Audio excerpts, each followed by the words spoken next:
Hello, good day everyone. So again, this is Joe Brand, yours truly. So thank you so much for subscribing to my channel, for sending your likes, your comments, and I hope that you are still learning up to this day. I hope you are enjoying all my videos. I hope you are still with me. Okay, so today's I'll be sharing another video lessons in the subject of readings in Philippine history.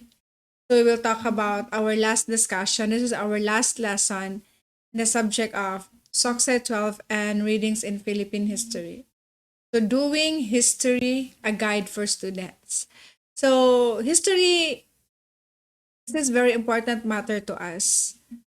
We are not here today without our historical past. And it is very important to appreciate and embrace that idea of history.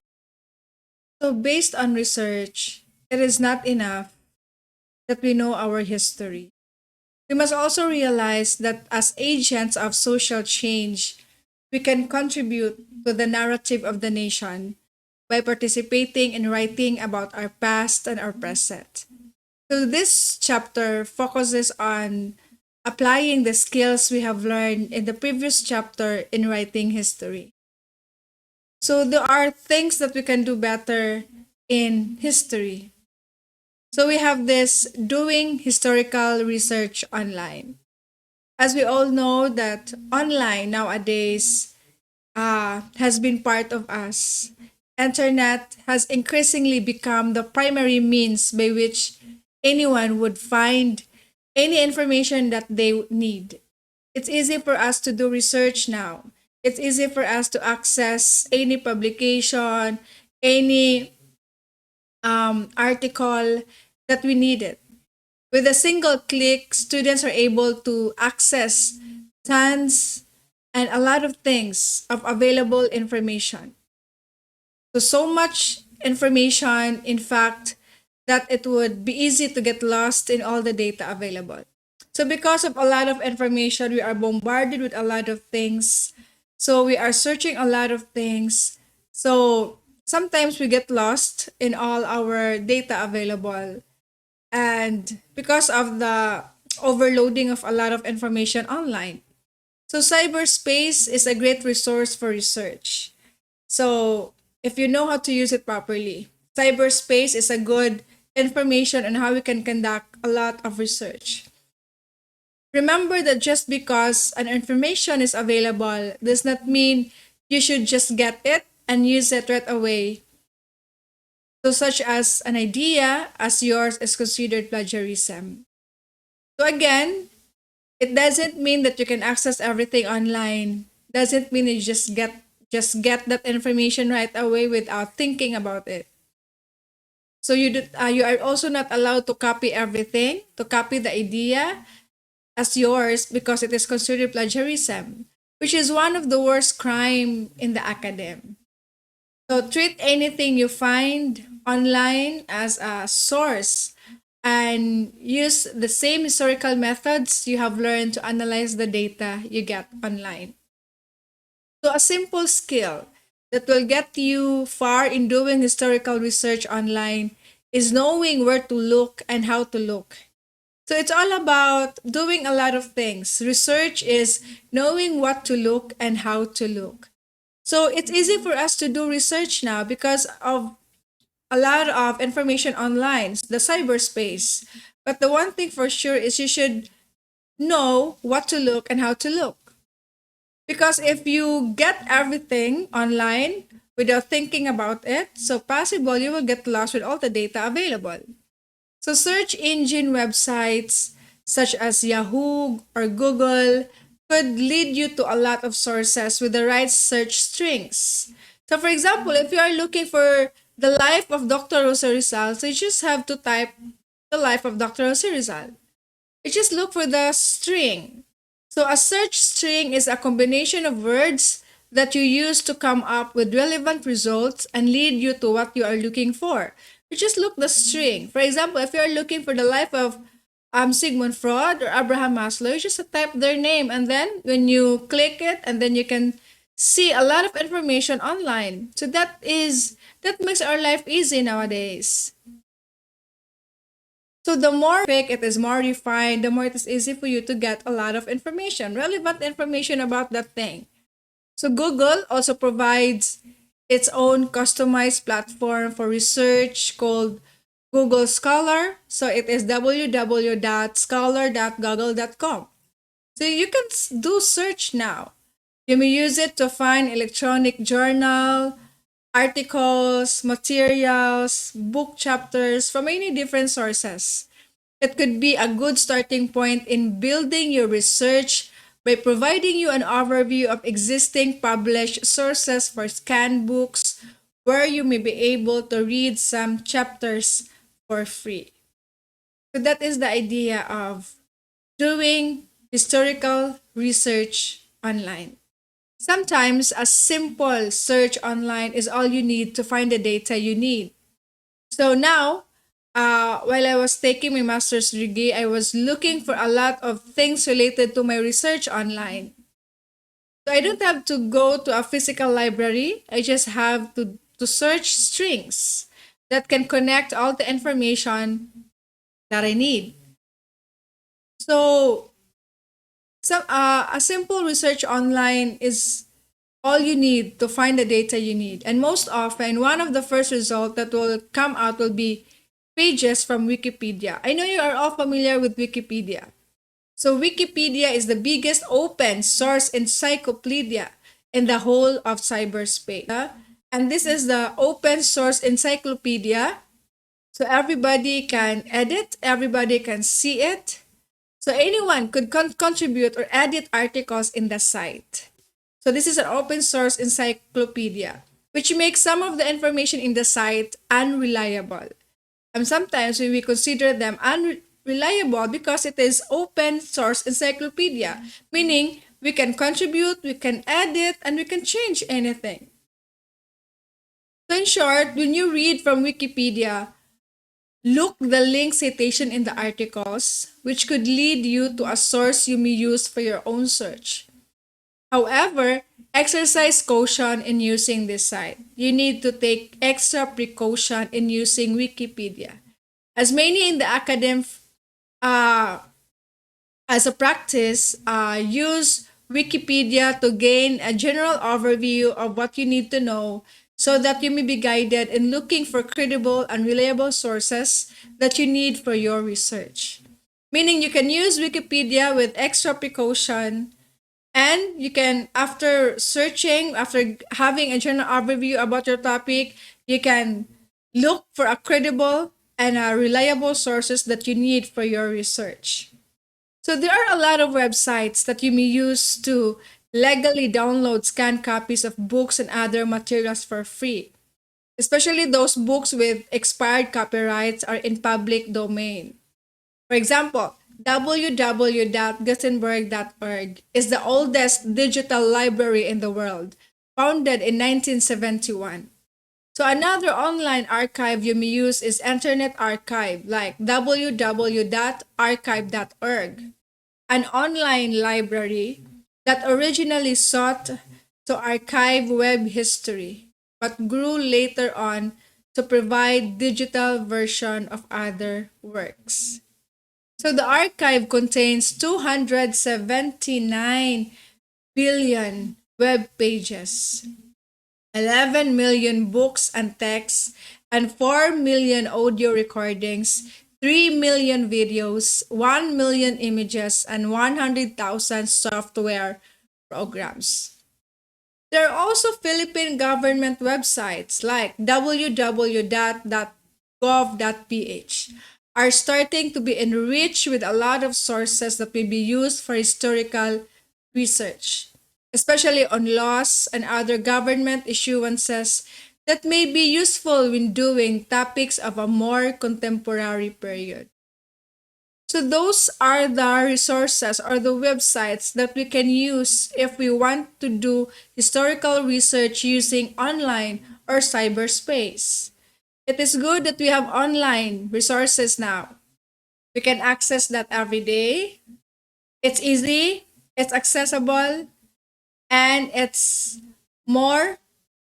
You can access some articles, credible articles, publications. So we can do that. online. So the second thing is we can also do historical research in libraries and archives.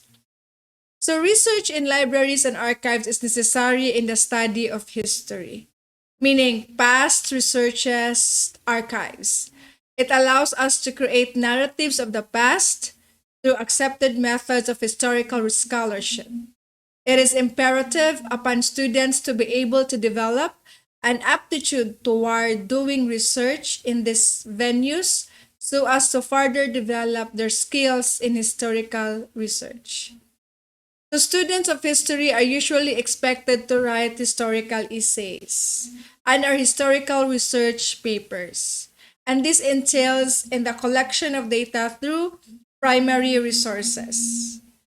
As a student of history, we are all expected to write historical essay and historical research paper. We have libraries and archive still provide a more variety of sources in different formats such as books, journal articles, newspapers, magazine, photograph, and even audio and video recordings. Searching by subject will give you a list of sources, primary and secondary, to aid you in creating a preliminary biography that you may later on access physically in the holdings of the library. So primary sources is they are the original author, and if we are using the primary sources, then we are called secondary sources because we are not the original author, we are just using the textbook of the primary source. So a problem that could arise this way is when the search yields too many results. Sifting through this may need a more refined search string using more definite keywords to limit the results. So for example, Philippine history as a search string would result in hundreds, even thousands of materials. Limit it to a particular keywords that focus on your topic. So meaning if you're going to search Philippine history, it gives you a lot of information. So if you want to search about Philippine history, you need to focus one specific topic. What topic about history? So it's easy for you to refine, to filter. So the catalog lists down all kinds of materials available based on the subject used in the search. This could be books, journals, maps, and other materials that fit with what you might be looking for. So do not limit yourself to using books and other published materials when you may be able to utilize other forms of sources. Materials that may be too old to be physically handled may also be available in digital form or microfilm. So research in archives may be a lot more difficult and prove to be too advanced, but will provide with many sources not available in the usual library. So there are sources that are not available in the usual library, so research in the archive may be a lot more difficult. So those are the two things that we can do if you want to do research, doing historical research online and doing historical research in libraries and archives. So we can also do doing life histories and biographical research. Life history is often neglected discipline of history because it is seen as trivial to larger narrative of nation. It's hard to study history, especially if you are doing life history. It's hard because when you talk about life history, it's very dynamic, it's very unpredictable. So, however, students of history should realize that the individual is a significant contributor to various historical breakthrough across periods. So, individuals make up societies, and individual actions can cause large-scale social change. So, based on this statement, I can make my story as a life history. This is my life history. So individuals' influence can span centuries and generations. Individuals can also influence large spaces and many places. For example, Jesus Christ as an individual influenced the whole world, correct? The faith and the religion lasted for many centuries and persist up to the present. Until now, we are still doing that. The life of Jose Rizal, on the other hand, influenced many generations of Filipinos. The way we always follow the life history, we know the life history of Dr. Jose Rizal because it is taught by us in during our school years. So history has proven that their lives, their exploits, and their legacies had a huge impact in the society where they belong. That's why they are called Philippine heroes because they contributed much to the welfare of the Filipino people. A huge impact in the society. Nevertheless, the writing of life history should not be limited to great individuals like heroes, prophets, or leaders. Ordinary people like me, ordinary individuals, should also be able to locate themselves in the pages of history. So I can make my life as a historical reference or historical research. I can contribute to the pages of history in the Philippines. And so there's a lot of ordinary people who are very successful, who are good at their field. They are also contributing much in the pages of Philippine history. So one should see himself as a part of a larger history and not as a separate and a remote entity and affected by what is happening around. So doing life history should be accompanied by locating the life of the individual in the larger scale. So we should look our life that we are part of the historical history of the Philippines. So we can contribute much in the pages of history. Ordinary people can contribute much in the pages of history. So we need to put ourselves, to locate our life in the larger social. So I will continue discussing this topic for my next video. This is a very long topic, so I hope you will stay tuned and you will still uh, tune in on all my videos posted later on. So this is our last topic, but this is my last topic, but this is quite very long, so we need to extend more time. So we discussed about the first three things on how we do historical research. First is doing historical research in online cyberspace, doing historical research using the libraries and archives, doing historical research in using our life history. So I think that's it for now. So please stay tuned for another video blog related to this topic. Thank you and God bless you.